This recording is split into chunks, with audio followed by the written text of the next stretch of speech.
অনেক বছর আগে দূর এক পাহাড় ঘেরা রাজ্যে বাস করত ছোট্ট এক মেয়ে। নাম তার লীনা। লীনা ছিল খুব দয়ালু আর কৌতূহলী।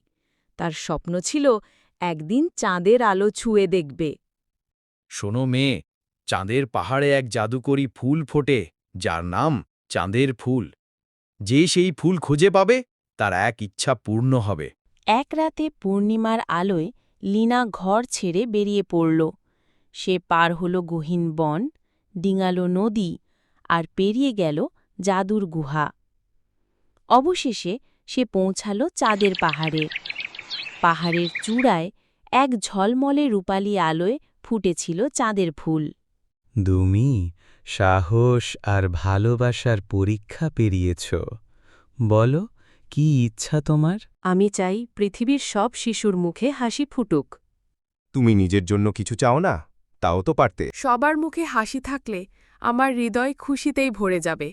তাঁর ইচ্ছা পূর্ণ হল। সেই দিন থেকে পৃথিবীর শিশুদের চোখে আলো, মুখে হাসি আর মন ভরে আনন্দ দেখা যেতে লাগল। আর লীনা সেই ফিরে এলো তার গ্রামে, চিরকাল শিশুদের ভালোবাসায় বেঁচে থাকল, এক সত্যিকারের রূপকথার নায়িকা হয়ে।